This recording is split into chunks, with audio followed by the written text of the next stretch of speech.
Houghton here from Houghton Physical Therapy. Ask the PT, excited to be here again.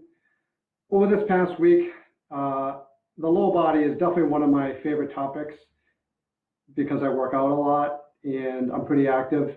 And I see a lot of people that come in with diagnoses that I know I can really make a big difference with. So again, this is Ask the PT. If you haven't joined us, the purpose of the outcome for this is we want to inform people of the field of physical therapy and what physical therapists do, and have a forum for people to ask questions where they might not have gone to a physical therapist before, they're afraid to go to a physical therapist, or they're not sure how to contact their doctor. So I'm here to answer any questions related to physical therapy, getting in touch with your physician, anything in which we can get those barriers down to get you the help that you need.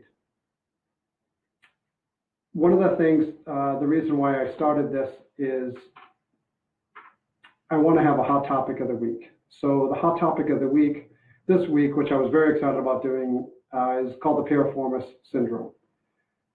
So what I wanted to start off with is some anatomy first, some basic anatomy first, just to have everyone on the same page. So when we're talking about some of the muscles or nerves or bones, that everyone's clear on what I'm talking about. So the first thing I wanted to orientate everybody to is the spine. So this is a skeleton, and we have 7 vertebrae in the neck, we have 12 in the mid-back, and then we have 5 in the lumbar spine. So the vertebrae are the bones here in the middle, right up over here you can see, and then in between those we have the discs. And if you look over here, if you can see right on the model that I have over here, this would be a bulging disc. And also what we have that's sticking out on the sides are nerves. And nerves do a few different things, and I'm going to go into that later, a little more detail. But nerves do basically 3 things. They give us a pain source, they give us a sensation, they allow us to know if we're feeling hot or cold, a pinching sensation, and they also give us juice to the muscles to work. So on top of that, and related to the hip and the pelvis, we have, so again, we have the lumbar vertebrae and the spine over here, and then we have the sacrum, which is the lumbar vertebrae are 5 vertebrae that move independently of each other. The sacrum are 5 vertebrae that are fused. So the sacrum actually itself doesn't move, with the tailbone being right down the bottom over here. And then we have the ischium, or the pelvis, over here on each side. Okay. And in the front over here, we have what's called the pubic bone. So we have, when the sacrum hits the ilium, this is called the SI joint, right up over here. And we have 2 SI joints, 1 on each side. Then we also have the femur, which is the leg bone, or the biggest bone of the body, which is the thigh. So if we can orientate ourselves to the muscles, we have the glute max, which is the muscle which is on the back of the thigh. Underneath the glute maximus is the glute medius, underneath that. And underneath the glute medius is the glute minimus. And then finally we have the piriformis. And the piriformis is the muscle we're going to be talking about tonight. We also have the hamstring muscles, which attach also in the back of the leg. And we have the psoas muscle, the hip flexor muscle that people hear a lot about. The hip flexor comes on the inside of your thigh, inside of the pelvis, and comes down your thigh. So I figured start off talking about the glute max. So the glute max, which is the biggest muscle in your body, its primary job is to extend your hip, and it attaches. So the glute max, as everybody knows, is the muscle right back up over here. And what that does, it is extends the hip. That's its primary job. It also rotates the hip, and it also adducts the thigh as well. Then we have the glute medius muscle. And the glute medius muscle attaches, it's just below. If we were to peel away the glute max muscle, the glute medius muscle attaches over here on the back of the pelvis. It attaches to the greater trochanter, which is part of the femur, which is the bone on the side. The job of the gluteus medius is to kick the leg out to the side, but also, as I'm standing on one leg, this glute medius muscle stops the hip from dropping. Then we have the glute minimus muscle, which is also, if we were to peel away the glute medius muscle, the glute minimus muscle is a little bit lower. Then the glute minimus muscle, what that does, it's also, its secondary job is the hip extender, but it also helps with It also assists with the hip abduction. Then we have the piriformis muscle, which we're talking about, which is the highlight of my talk this week. And the job of the piriformis muscle, it attaches from the sacrum right at the border, right over here, and attaches over to the greater trochanter. And all these muscles, we have one on each side of the body. The job of the piriformis muscle is it externally rotates the femur when your leg is extended, so it turns it out. And also, when your hip is flexed, it abducts or can take it away, bring it away from your midline. Also, deep in the hip over here, which I'm not going to go into too much detail, but there are muscles that also internally and externally rotate the hip as well. I'm not going to name all those tonight. Then we have the hamstring. The hamstring attaches at the ischium, which is the bottom over here, and comes all the way down and attaches to the tibia, the fibula, down the bottom, and that helps bend your knee. And then we have the famous sciatic nerve. So when we have all the nerves that come off your spine, they come down to form a plexus, which is a meshwork of nerves. It comes down underneath, the five come down and form, comes down underneath the notch, comes out, and what it does is it comes out right around where the piriformis muscle is. So that's why a lot of times if the piriformis muscle is inflamed, or if the piriformis muscle is irritated, or sometimes it even will go through. So if it happens to go through the piriformis muscle, when the muscle is tight, it can cut off, I don't want to say the circulation, but it can cut off how the nerve works. So the sciatic nerve comes from a few of the lower lumbar vertebrae and also from some of the sacral vertebrae. And what the sciatic nerve is responsible for is if I was to lift up my foot, which is dorsiflexion of the foot. Also, if I was to lift up my big toe, or in the hand would be the thumb lifting up my big toe. And also if I was to do a heel raise and I go up on my toes. Those are part of the jobs of the sciatic nerve. So that brings me to the question, what is piriformis syndrome? Well, piriformis syndrome is when people get pain or numbness in the gluteal area, and also sometimes it can be confused with sciatic nerve. So the sciatic nerve also gives sensory issues or sensory distribution all the way down on the outside, just around the ankle, we'll say. So sometimes when we have the piriformis can act up, we're getting the ulcer sensation up here in the buttocks, and we can get all the ulcer sensation all the way down to your foot as well. So who typically gets piriformis syndrome? Well, runners or active people that maybe haven't had the best training methods can get it. Anyone that doesn't do too many core or low back strengthening exercises can get it. Sometimes people who are weekend warriors who they're not active during the week and then they get very active on the weekends, that can cause the piriformis syndrome as well. One of the things that patients commonly say when they come in and they say that they think that they have piriformis syndrome or they've been referred by the doctor is they will say, I have some numbness or tingling in my buttocks area, and occasionally I'll have some numbness and tingling all the way down in my leg. They might have pain all the way down into their foot or their ankle. Some of the things that I might find as a physical therapist, objectively, some things that I'll see is I'll notice that they might have weakness in the glute max muscle that we talked about, which is a hip extender. They might have some weakness in the low back extensors. They might have spasm on the glute medius muscle, which is, again, the side muscle over here. They might have some weakness over there. They might have, as we talked about before with the SI joint, so the SI joint are the two joints in the back over here. The SI joint might be locked up, in which the pelvis isn't really moving much. They might also have some pubic pain. They might also have, like we said, that with the sciatic nerve will have weakness lifting up the foot, weakness lifting up their big toe, also weakness when they go up on their toes. And also might see that the low back motion is limited. They might have trouble bending forward. They might have trouble bending backwards, all the low back motions. What are some of the special tests that someone that has piriformis syndrome might have had? There's really no real good test. Sometimes they might take an x-ray to make sure there's not a fracture or some other sinister pathology going on. Someone also might have an MRI to see if there's any disc pathology of the low back.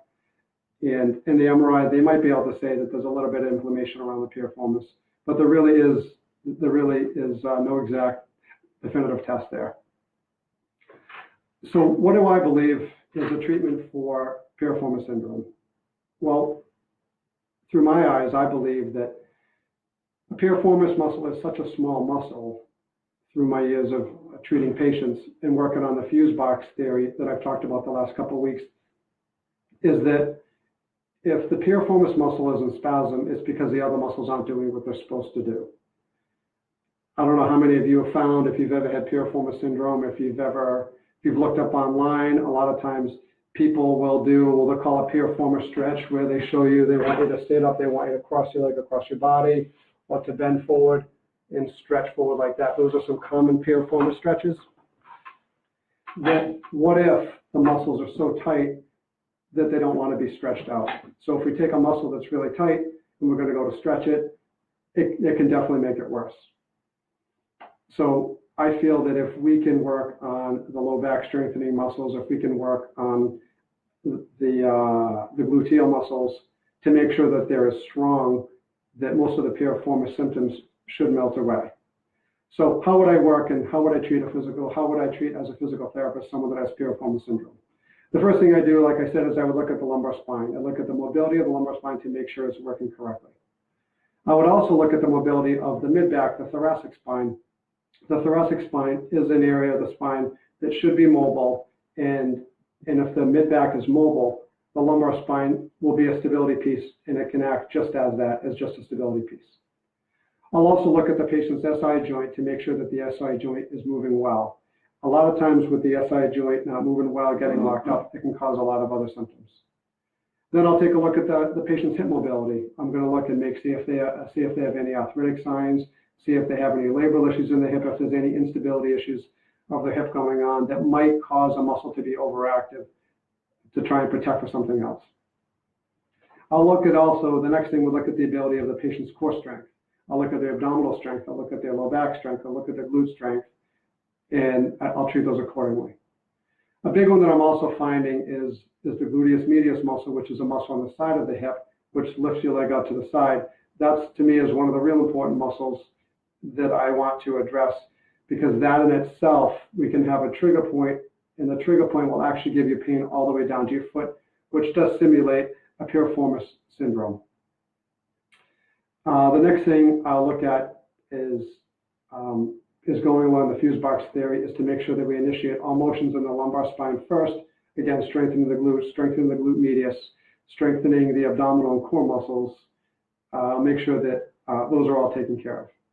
Make sure the person really works on their posture and adjusts their posture to make sure that, as I talked about the fuse box, if the body is in good alignment, then we're turning on all the plugs, which means we're getting how the nerves work, that we're going to get all the strength all the way down all the way down to the toes, which means we're going to get the glutes active, we're going to get the hamstrings active, we're going to get the calves, and all the way down your leg. After I've worked on that, and if the patient's still having a lot of discomfort in the piriformis, I'll do a trigger point release to the piriformis.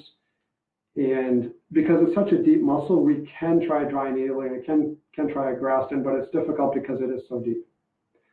I would also suggest you could try a chiropractor, you could try acupuncture, and sometimes people have some steroid injections as well. So if you have any questions, please feel free to write in, or also, I did mention this before, but feel free to reach out to me anytime at todd@houghtonphysicaltherapy.com. You can go to our website, ask a question there, or just you can ask a question on the Facebook page. So I'm going to take a couple of questions that we already received, knowing that we're going to have this talk from some of the members tuning in. Hey Shelley, how's it going? Hey Tracy, long time no see. Hi Jojo, how's it going? Thank you. Oh, and I forgot, so Alana's over here helping me out as well. So if you do hear someone over here, she's over here helping me out as a great part of the team. Thank you, Alana.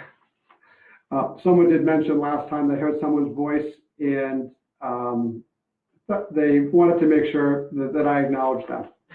So there's a lot now. So JoJo's question. For years, I've gotten a knot right above my right glute and lower back. I'm thinking this could be what you're speaking about tonight. My right side is always tighter than my left. Thanks, JoJo, for the question. It's a great question. So I really think that that's a good place to start. Is a lot of times things go into spasm because they're trying to protect the body. So again, with the piriformis muscle, I found through the last couple of years, changing the way that I treat patients and looking at the way that I treat patients, is that the piriformis muscle, or that for the hamstring, if someone has a tight hamstring or tight piriformis, I rarely have them stretch that, just because I found that I'm going to look around first to see, for example, I'm going to activate the glute max muscle, and that in itself should cause the hamstring and should cause the piriformis just to relax. So I think that's a great place to start, is to activate the glute muscles. I would also look at the glute medius muscle, JoJo, on the side of your hip, because sometimes that muscle can give you low back pain. It can give you side of your hip pain. It can also give you pain all the way down to your leg. I would also take a look at your core muscles and your abdominal muscles as well, because that can also, instability in your low back makes it really tough to have a good foundation and develop a lot of strength and juice all the way down your leg. So obviously you can reach out with any more specific questions, JoJo, or you can give me a call. And if there's a good physical therapist or a good physician in your area, I would definitely follow up with them. Hi, Deb. Timely topic. Yes, this is a timely topic. This is a topic that a lot of people have some difficulties with. I see it a lot with runners. I see a lot with people that are just trying to get more active, and they start up and they come in complaining, oh, my piriformis is really sore, and they've come from another clinic, or they've come, or maybe they even haven't had any other care yet. And I found that so far that's really the way that I've noticed a lot of success with. You're welcome, JoJo. Shelley has a question. Hey, Shelley, how's it going? Shelley's question is, when I'm running uphill or on uneven surfaces, I notice that I trip. What can cause this? That's a great question. So one of the things that I've talked about the last couple of weeks, again, was the fuse box. And the idea behind the fuse box is that if we turn on, so we have your head and we have your brain, which is your computer, but then we have your whole spine. And all motion has to originate, or it should originate from there. That's how normal kinematic or normal body motion should happen. If we move from the plugs, i.e. from our hands or from our feet first as we initiate a motion, over time that's violating normal principle of motion, and that is what slowly over time is going to get us hurt. So if we think about our posture, if we think about our body like an engineering structure, that our head has to be over our shoulders, which has to be over our torso, which has to be over our low back. And as long as everything's in good alignment and our posture is really good, then we're going to generate enough juice from the fuse box all the way to the plugs, meaning our hands and our feet.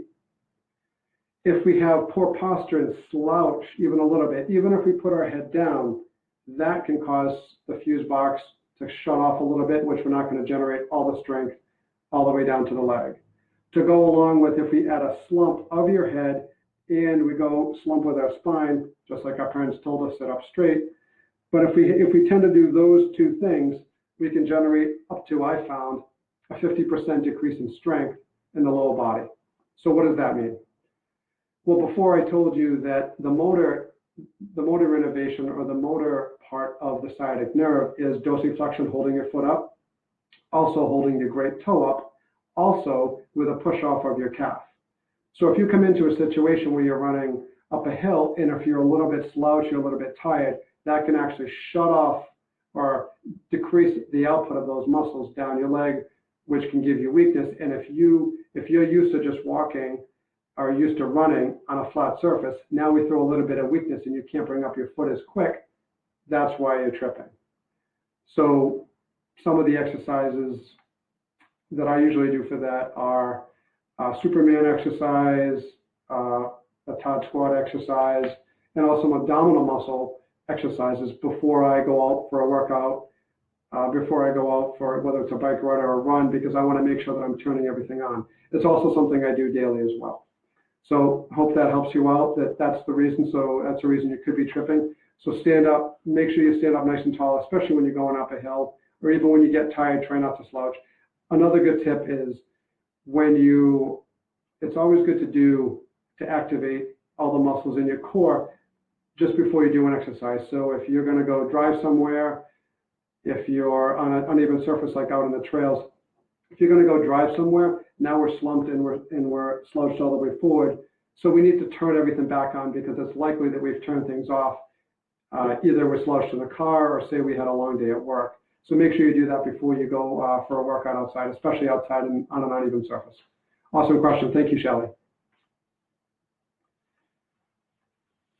Another question is, I'm on the road for work in my car, and after about 45 minutes to an hour, I have a deep ache in my hip that gives me pain down the back of my leg. Any ideas of what I can do for that pain? I definitely have some ideas what you can do for that pain. Thank you for the question. The first thing I do is I would take a look at your lumbar support that you have in your car. Make sure you have a really good lumbar support in your car. Make sure it's keeping you a good upright position. And like we just talked about, is to not slouch forward. So I'd make sure your lumbar position is really good. The next thing I would do is I would try and make sure that also lumbar position as well as the seat height. Is it too far? Is it too close away to the pedal so you're not reaching, which might make you slouch a little bit. I would also, if you can, I would try not to spend so much time sitting straight in the car. If you can get up and get around and move, that's always something that's helpful. I find that it's probably something that's adding to it is the glute medius muscle on the side of your hip. We can do some massage and some trigger point release in that, as well as doing the low back, glute, and abdominal strengthening, and that should really make a big difference for you. And of course, you can always reach out to your physical therapist in the area, or you can contact me on my email. You're welcome, Shelley. Glad that was helpful for you. The next question is, I've been biking a lot more lately on a spin bike and noticed that I have a warm sensation running down my inner thigh after I get off the bike. It's not really painful, it's just a different sensation. What could this be caused by, and should I be concerned? That's really good. That's a really great question. The first thing I would say is that I would make sure, I know when I bike outside, I've had a few bike fits, and I would recommend that for anybody to make sure you're in the best position. If the seat height is too high or if it's too low, the angle of the seat height is up a little bit. That could put pressure on your pubic bone. If it's too low, it can put pressure on your back. If your armrest are your handlebars are too far out, it can make you lean over too far forward. So a lot of different things that can challenge your bike position.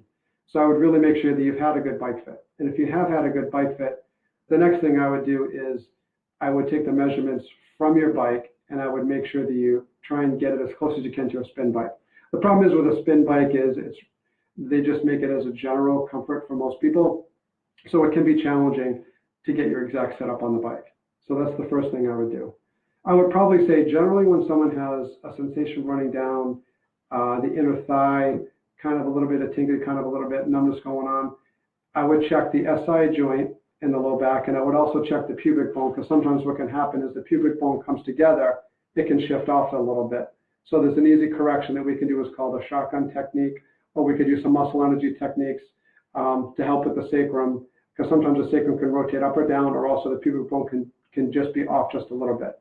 So those are all things that I would check out, as well as I would do the glute strengthening exercises, as well as I do the abdominal exercises. And that's probably the direction I would go in. Great question. Thank you very much.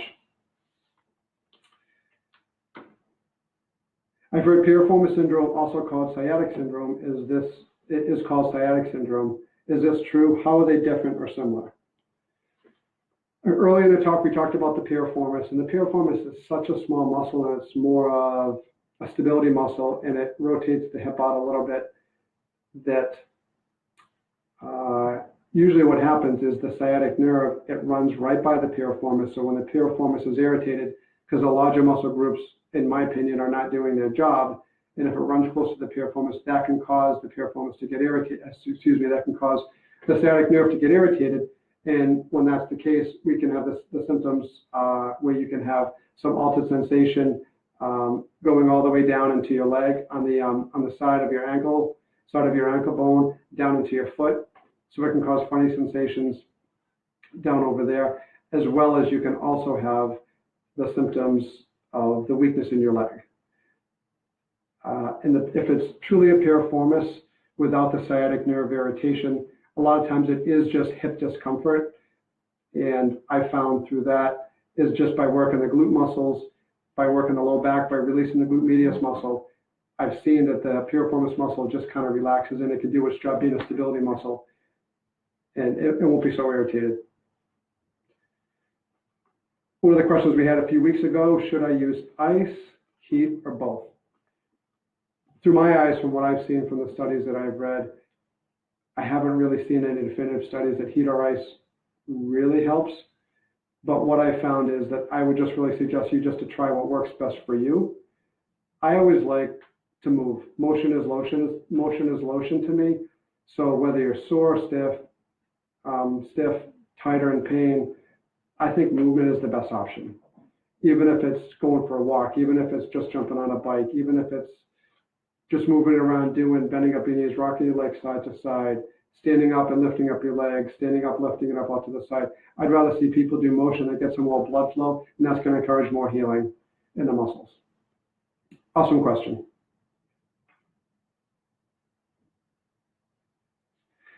I'm a football player in high school. Sorry, the next question. I'm a football player in high school and preparing for a college scholarship. I've been diagnosed with Piriformis Syndrome and have been given a treatment plan.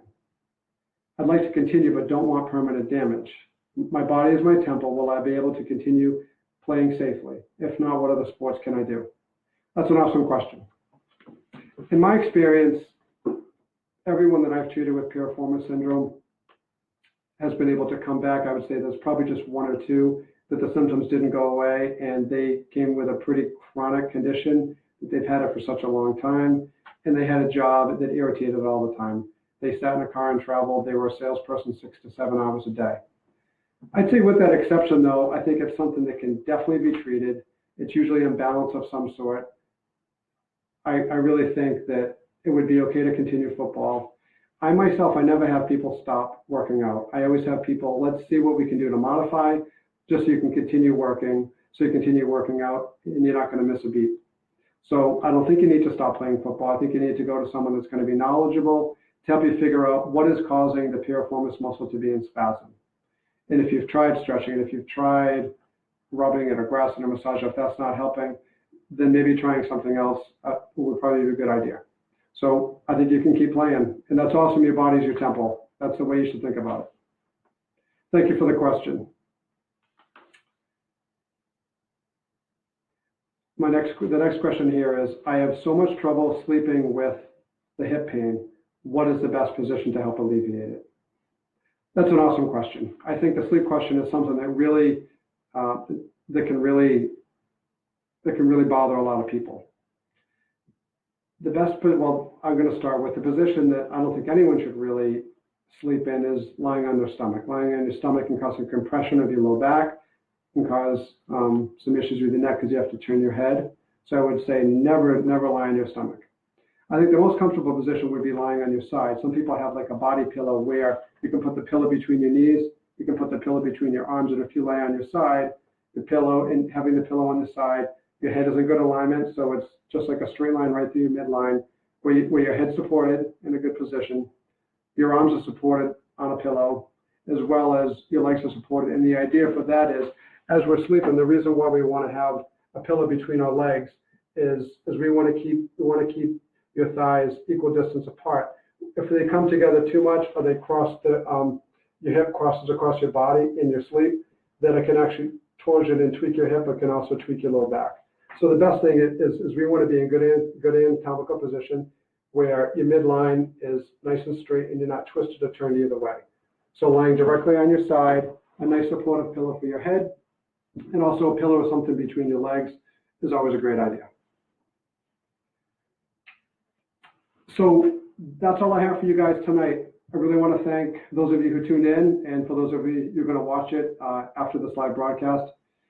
I really appreciate you guys taking the time, and I hope this is really helpful to you. Our outcome here as physical therapists are just to educate our patients as much as we can, give them as many tidbits of information as we can. And again, my outcome is I just want to have the biggest reach, and I just want to share as much knowledge as I can. Again, hopefully this was helpful. I look forward to seeing you next week. I believe next week is iliotibial band syndrome, IT band syndrome. We're just going right down the leg. So again, I look forward to seeing you next week. Thank you very much for tuning in. Have a great night.